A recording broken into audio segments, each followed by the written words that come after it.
Olá, meus amigos, tudo bem? Por aí estamos chegando com o nosso Visão Geral de hoje, Visão Geral de segunda a sexta, às 9h30 da noite, sempre com entrevistados importantes, falando de assuntos relevantes para todo o nosso público. E hoje não será diferente.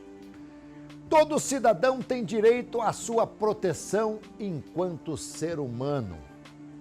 Hoje, o Visão Geral fala de um aniversário de 70 anos das Declarações dos Direitos Humanos com o Dr. Paulo Braga, advogado constitucionalista e meu amigo, um cara sensacional. Obrigado demais. Obrigado você, pela Roberto. sua presença aqui. Imagina, eu que agradeço. A primeira vez que você veio aqui, você já deu o show. Imagina, já deu o isso. show e depois a gente se encontra por aí, né? Na Rádio Brasil e tal. E eu fiquei muito feliz de saber que ia te entrevistar hoje, viu? Bondade sua, é sempre um prazer. Muito bom, querido Paulo Braga, doutor Paulo Braga. Deixa eu falar um pouquinho de você aqui, rapidinho, né? Porque não dá, é muita coisa. Formado em Direito pela Unip e professor da graduação e pós-graduação nas matérias de Direito Constitucional, Direito Administrativo, Teoria Geral do Estado e professor de cursos preparatórios para concursos públicos. Membro associado do Instituto Brasileiro de Direito Constitucional, professor associado da Academia Brasileira de Direito Constitucional, presidente da Comissão de Direitos Humanos da OAB Campinas, membro consultor da Comissão Nacional de Estudos Constitucionais do Conselho Federal da Ordem dos Advogados do Brasil, que coisa, hein? E secretário-geral da Ordem dos Advogados do Brasil, da subseção de Campinas e é proprietário do escritório de advocacia, Paulo Braga. Muito bem. Vamos lá. Posso hoje pedir para que você conte a história das declarações dos direitos humanos, porque ela está completando 70, elas estão, né, as declarações estão completando 70 anos, não é isso? São 70 anos, né? As declarações dos direitos do homem que, posteriormente e de forma acertada, se corrigiu, né, para dizer declarações dos direitos da humanidade. Né? Porque era declarações dos direitos do homem. E isso, às vezes, caía de uma forma pejorativa quanto à questão das mulheres. Então, sim, mas aí não seria no sentido amplo o homem enquanto, né, ser humano. O homem enquanto ser humano, né? Mas em dado momento se viu por bem que isso ficasse assim mais explícito. Né? E essa mudança demorou depois que ela foi criada, não? Não, isso foi até uma questão social. Né? À medida que essa questão foi ganhando vulto na sociedade, também se adequou. Então o empoderamento feminino já vem lá de trás, tá certo? É antigo. Né? Aliás, as mulheres têm feito um papel muito importante, muito bonito na sociedade. Muito bem. Então vamos lá, são 70 anos. Eu queria que você começasse falando como nasceram as declarações e por que nasceram. Bom, as declarações dos direitos da humanidade, elas têm como pilar, como momento inicial pós-guerra. Né? A história, Alberto, marca ao menos 3 grandes pontos. A Revolução Francesa, com a chegada dos direitos civis e políticos. Depois, uma certa evolução dos direitos sociais. E depois a necessidade, logo após a guerra, a Segunda Guerra Mundial, o mundo presenciou e vivenciou as grandes atrocidades praticadas na Segunda Guerra Mundial. E após a Segunda Guerra, o mundo é praticamente dividido, né, em duas grandes, distribuído para 2 grandes potências, Estados Unidos e Rússia, então antiga União Soviética, mas havia, de uma certa maneira, um consenso que começa a ser discutido em 1945, da necessidade de uma paz mundial. Era preciso se criar uma paz mundial. E, para isso, um instrumento que fosse de caráter universal. Nasce aqui as Declarações dos Direitos da Humanidade. Muito bem. A gente pode dizer que o Holocausto foi a grande mola propulsora que acabou acelerando esse processo. Foi, juntamente, e aí também, após o Holocausto, também começam a surgir os tribunais constitucionais, o Tribunal Alemão, por exemplo. Né? Os tribunais constitucionais também são desdobramentos desse momento da história. A Segunda Guerra, então, faz esse ponto na história para que a humanidade possa verificar a necessidade de uma proteção não mais individualizada das pessoas, mas de uma forma geral. Nasceu na Alemanha, então. A Alemanha teve o seu papel por conta da questão da guerra, mas isso, na verdade, começa a ser discutido no Canadá, não é? E é discutido depois em toda a Europa, mas a Alemanha tem esse marco até pela sua própria Constituição. A Constituição alemã carrega essas declarações de uma maneira muito forte, por razões óbvias, né? A dignidade da pessoa humana está lá no artigo 1º da Constituição da Alemanha, por razões óbvias, justamente por conta de toda a história, de todo o papel que a Alemanha teve. Agora, doutor Paulo, então, as declarações dos direitos humanos são digamos, uma convenção mundial. Isso, podemos entender que sim, uma convenção mundial, mas aqui tem um ponto interessante, que não tem força legal, né? Não tem uma força normativa no sentido positivado. É preciso que os Estados façam esse reconhecimento e submissão a essa declaração. Então, há países que não a reconhecem. Por exemplo, podemos citar aqui a Coreia do Norte, um então, bom exemplo. Declarações de direitos humanos na Coreia do Norte, eles não dão nem bola, não estão nem aí. É porque todo direito humano, Alberto, não necessariamente é um direito protegido por seu Estado. Não é um direito constitucionalmente protegido por seu Estado. Mas todo direito constitucionalmente protegido por seu Estado foi antes um direito humano. Bom, eu vou te fazer várias perguntas aqui para que a gente possa entender, porque muitas vezes nós vemos, se não nos meios de comunicação, mas nas redes sociais, muitos questionamentos em relação às comissões de direitos humanos. E pelo fato de você presidir aqui, não é? A de Campinas, da OAB, não é isso? Exato. Então, não há pessoa mais apropriada para responder. Quando a gente vê que um determinado crime acontece, há uma tendência nas redes sociais de que as comissões de direitos humanos pendam sempre para o lado das pessoas do mal, digamos assim, dos bandidos. O que você tem a dizer sobre isso? Bom, é uma visão, Alberto, com mais elevado... Bom, a primeira coisa, o direito de opinião e expressão... É livre, né? É livre e nós temos que respeitar os mais variados pontos de cada um. Mas é uma visão, a meu sentir, equivocada. Os direitos humanos, como o próprio nome diz, são direitos humanos, de forma indistinta. A única condição para que você tenha a proteção aos direitos humanos é ser humano, e nada mais que isso. Então, às vezes é muito triste quando você ouve ou lê esse discurso, que às vezes até beira um discurso de ódio, acerca dos direitos humanos. Não, os direitos humanos, de fato, talvez precise fazer uma revisitação do seu papel, mas isso não significa que é destinado só à proteção daqueles que estão na contramão da lei.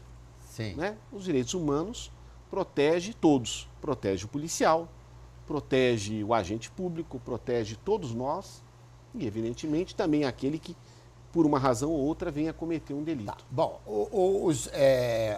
as declarações são referendadas pela ONU.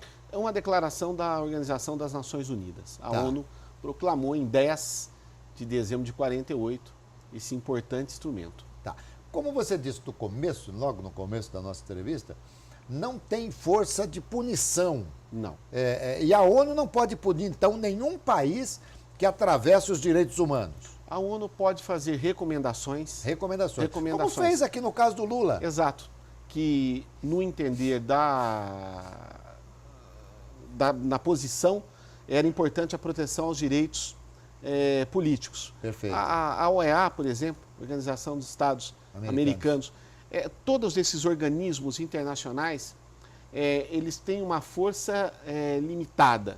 Porque, acima de tudo, Alberto, isso é muito importante esclarecer, acima de tudo deve prevalecer a soberania do Estado, a Constituição do Estado. Perfeito. Acima de tudo. Acima de tudo. Acima. Agora, mas embora a ONU não tenha, embora essas declarações não tenham, digamos, até a própria força de lei, mas elas norteiam muitas constituições, não é? Muitas. E a partir de 1948, muitas constituições foram escritas a partir do norte que foi dado pelas declarações de direitos humanos. A exemplo da Constituição brasileira. A Constituição do Brasil, a Constituição de 1988, tem como seu pilar, como base, as declarações de direitos humanos. Agora, o doutor Paulo, existe, claro, é como se fosse uma Constituição Mundial, digamos assim. É isso. É uma Constituição Mundial. Podemos chamar assim. Tá. E existe os livros trazem isso, então há vários itens, várias normas. Várias normas, várias disposições.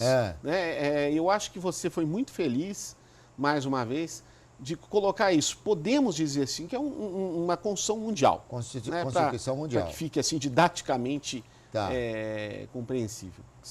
Com o perdão da colocação, mas como toda Constituição nacional, às vezes ela é atropelada pelas pessoas, essa Constituição Mundial também. Também. Basta percebermos a questão agora que é discutido do Pacto de Paris, que é a questão ambiental. Sim, Pacto de Paris, exatamente. Então, muitas vezes, essas questões são atropeladas e deixadas para trás. O que é que as declarações dos direitos humanos pensam sobre a pena de morte? Manifestamente contra, né? As declarações dos direitos da humanidade não têm essa compatibilidade com a pena de morte. A pena de morte, embora reconhecida em muitos estados, a exemplo, Estados Unidos, por exemplo, Sim. Não é algo evolutivo para a sociedade moderna. Então, nos parece, ao menos na nossa visão, que está na contramão, principalmente das declarações dos direitos do homem ou da humanidade, que justamente quer coibir e rechaça essa questão da pena de morte. Então os Estados Unidos burlam essa Constituição Mundial. Veja, nós temos essa, chamamos assim, Declaração dos Direitos da Humanidade, essa Constituição Mundial. Mas os Estados Unidos, o Brasil, França, Alemanha e tantos outros, têm a sua soberania de dizer o que é bom para aquele povo, o que é importante para aquele povo. E a partir daí, então, tem a prevalência de escrever nas suas constituições algo que, eventualmente, ainda é contrário às declarações de direitos humanos. Isso é importante, porque a soberania de um país que é externada juridicamente pela Constituição, pela respectiva Constituição, não pode realmente se curvar diante dos instrumentos internacionais. Mas quando os países chamam para si, como exemplo do Brasil, aceitam esse instrumento e recebe esse instrumento em seu ordenamento jurídico, fica obrigado a cumprir. Perfeito. Né? Então é livre, mas uma vez que você aceita esse instrumento internacional e integra esse instrumento internacional no seu ordenamento jurídico, a exemplo do Brasil, você está obrigado a cumprir. Tá, tudo bem. Então aí você é passivo, inclusive, de penalidade se não cumprir. De algumas recomendações, algumas sanções eventualmente aplicadas. Perfeito. Né? O que pensam? Na verdade, a gente pode falar. Primeiro, isso aí é primeiro em nível municipal, estadual e federal. Há comissões municipais, estaduais e federais, é isso? Nacionais? As comissões de direitos humanos. Sim, nós temos a nível municipal, estadual e a nível nacional. Por exemplo, na OAB, cada subseção tem lá a sua comissão, depois a comissão estadual e também a comissão nacional. E elas são vigilantes mesmo? São vigilantes, são ativas, procuram desempenhar o seu papel da melhor maneira. É um obstáculo sempre muito grande, não é fácil. Né? Tá. Porque a sociedade, Alberto, no nosso pensar, tem evoluído muito rápido, né? Por vários fatores. E muitas vezes essa questão de direitos humanos tem sido relegada a um segundo plano. Até porque é muito difícil você dizer de uma forma taxativa o que são os direitos humanos. Quando você diz, é a proteção à dignidade da pessoa humana. Eu vou além, mas o que é essa proteção e qual é o alcance dessa proteção? Num país, doutor, num país onde a gente está mergulhado em corrupção a todo momento, que a gente tem visto muitas atrocidades, haja visto em Campinas ontem mesmo, tudo que aconteceu, e com tantas carnificinas, né, com tantas coisas terríveis, é difícil para o cidadão comum entender o trabalho das comissões dos direitos humanos. Eu confesso a você que é difícil, porque é o seguinte, primeiro que quando alguém mata alguém, não é porque se alguém matou alguém que ele tem que passar por todo tipo de atrocidade numa penitenciária, numa cadeia. Correto. E tal. Correto. Só que nós também vemos o outro lado, no sentido de que a Comissão de Direitos Humanos, por exemplo, correu atrás para dar proteção à família que perdeu, por exemplo, o pai que era quem geria tudo, essa coisa. Então, essas interrogações acabam se tornando, para nós, muitas vezes, indignações. Sim. E você tem toda a razão, né, na sua colocação. Muitas vezes se diz assim, olha, as comissões de direitos humanos vai até os presídios, exige isso e aquilo, mas esquece de bater as portas daquela família que perdeu o seu ente querido. É uma verdade, é uma verdade. Os estudiosos, aqueles que se prestam a estudar e a contribuir com os direitos humanos, então as comissões, também precisam, de uma certa maneira, ser repaginadas, né? Entendi. E verificar o seu papel na sociedade. Então isso é algo realmente que precisa, aliás, nós estamos num momento de repaginar, de revisitar várias coisas e aí isso eu falo, e falo até pessoalmente, por mim mesmo, é a necessidade de se reconstruir isso. Muito bem, conversando aqui com o doutor Paulo Braga, advogado constitucionalista, especialista em direito público. Nós vamos fazer um intervalinho rapidinho, voltamos já já, não sai daí, tá bom?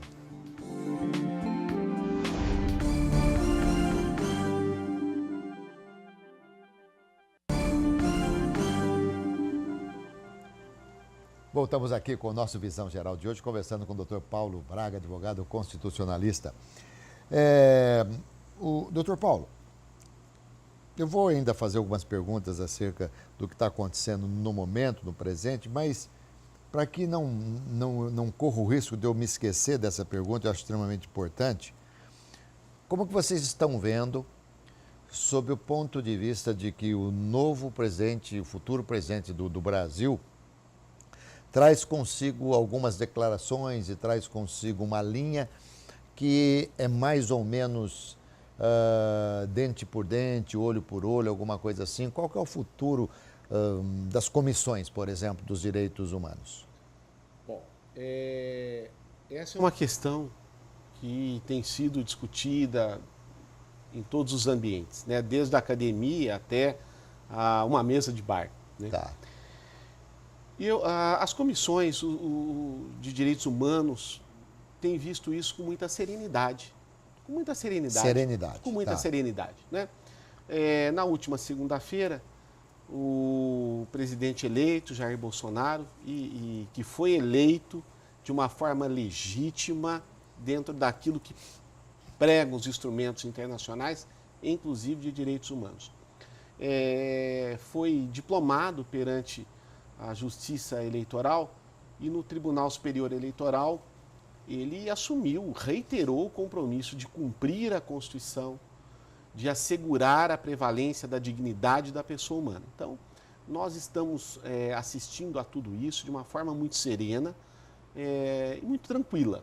Tenho absoluta certeza, agora também apoiado pelo futuro ministro da Justiça, o ex-juiz federal Sérgio Fernando Moro, nós temos a certeza que os direitos humanos serão preservados. Até porque nenhuma democracia no mundo, Alberto, nenhuma democracia moderna, e o Brasil já tem uma democracia amadurecida, né? Não tem mais espaço para a ditadura. A ditadura não tem mais espaço na sociedade mundial. Sucumbindo no mundo todo. Isso faz parte de um passado, né?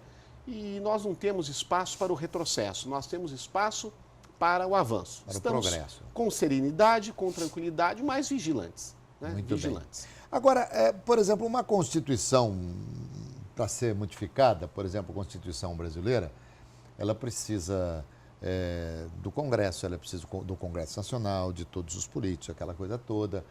Há algumas PEC. Há PECs também nos direitos humanos, não? Não há PECs. Não há PECs. Não. Mas, por exemplo, a gente sabe que o que é verdade hoje, o que vale hoje, o que valia lá em 1945, hoje talvez esteja defasado e tal. Há reformas nessas declarações? Há itens que são agregados ou suprimidos? Não há essa reforma no sentido textual, né? Mas há uma reforma no sentido interpretativo, conceitual, uma mutação. Os direitos humanos é um caminhar para frente, sempre.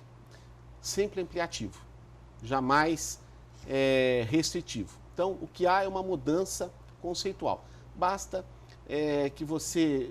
O conceito, por exemplo, de família, lá do passado, o conceito de família hoje mudou, né? Muito. Não há uma alteração redacional, mas apenas conceitual à medida que a sociedade vai ampliando o leque daquilo que é ou daquilo que não é direitos humanos. Aliás, quem estuda a Bíblia, quem segue a Bíblia, está na Comissão de Direitos Humanos, porque, na verdade, é a preservação, é o respeito. É o respeito, a preservação ao ser humano, a dignidade da pessoa humana. E, aliás, já que você tocou nesse ponto, você sabe que o cristianismo teve uma grande contribuição para a construção dos direitos humanos. Perfeito, né? perfeito. À medida em que, no sentido filosófico, se diz o porquê eu tenho que proteger o ser humano. Perfeito. Porque está escrito que o ser humano é a imagem e semelhança de Deus. Sem dúvida. Doutor Paulo, e nós, em que segmento, por exemplo, da nossa sociedade, a gente necessita mais da atuação da Comissão dos Direitos Humanos? Qual segmento? A nosso sentir nas questões que envolvem matéria penal. Né? A matéria penal e as questões de direitos sociais. Né? As questões de direito penal, por razões óbvias. Né? Nós estamos tratando com a liberdade da pessoa, e a liberdade da pessoa não tem preço e tem um custo muito alto. O segundo ponto, então vamos chamar assim, em segundo lugar, a questão também, não é segundo lugar, mas uma segunda vertente, a questão dos direitos sociais. O direito a uma vida digna, ao direito ao mínimo existencial. Né? O mínimo existencial em saúde, o mínimo existencial em educação, o mínimo existencial em lazer e trabalho digno. Né?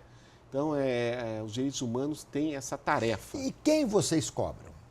Bom, os organismos, o Estado, os gestores, os agentes públicos que desempenham uma parcela de poder. O prefeito, o governador, o presidente, o legislativo, desde o vereador até o senador da República. E o judiciário tem também o seu papel, né? O seu papel como garantidor, e tem feito muito bem. E tem feito muito bem, inclusive, o judiciário. O judiciário, Alberto, é o século dos juízes. O século XXI é o século dos juízes. Isso que é chamado ativismo judicial tem tido uma relevância muito grande na contribuição de concretização dos direitos humanos. Né? O juiz hoje, ele manda lá comprar o remédio, arrumar a creche, o transporte. Não é que ele está querendo ser prefeito ou ser governador, ele está apenas mandando cumprir o que está na lei. Deixa eu te fazer uma pergunta aqui que não tem a ver com os direitos humanos, talvez até tenha. O doutor Paulo Braga tem vergonha do Supremo Tribunal Federal? Não tem. Não tem. Não tem. Eu tenho, muito pelo contrário, eu tenho orgulho do Supremo. Eu tenho orgulho do Supremo, Tribunal Federal. Por que eu falei vergonha? Porque viralizou da internet aquele lance com Lewandowski Sim. e tal, aquele advogado. Que é a questão, né, lá o Supremo é uma vergonha, Isso, teve também uma tal, questão tem a das vergonha, luzes, tá, né? tá. Eu tenho um orgulho do Supremo. O Supremo Tribunal Federal tem as suas mazelas, os seus erros, como qualquer instituição, mas nem por isso nós devemos achincalhar o STF, nós devemos o STF tem feito um papel muito importante para a sociedade. Os erros precisam ser consertados, precisa ser ajustado. Quando há um erro, Né?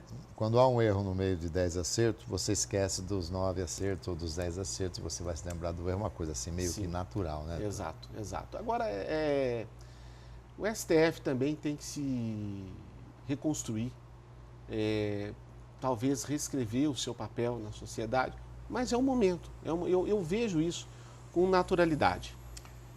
E tem esperança no futuro. E tenho esperança no futuro. 2019 será um ano maravilhoso, um novo presidente, tudo vai dar certo. Doutor Paulo Braga, você já deu show mais uma vez? Imagina. Já Isso foi a primeira e a bondade segunda sua. vez. Obrigado Bondade aqui. sua, imagina. Foi uma delícia falar contigo, viu, Imagina, querido? eu que agradeço, espero ter contribuído com Muito. o programa Visão Geral, agradeço à Rede Família, a você, Alberto, que é um amigo, é sempre uma honra e uma alegria estar aqui com você. Muito obrigado. Eu que fico feliz. Falei aqui com o Dr. Paulo Braga, advogado constitucionalista, especialista em direito público. Falamos dos 70 anos das declarações dos direitos humanos e algumas revelações importantes aqui que ele fez para a gente do nosso Visão Geral, que sempre traz uma matéria importante para você, sempre de interesse geral, interesse público. Tá bom, gente? É isso aí. Não se esqueça, Visão Geral, de segunda a sexta, às 9h30 da noite. Saúde, paz, alegria, sorte para todos nós. Tchau, pessoal.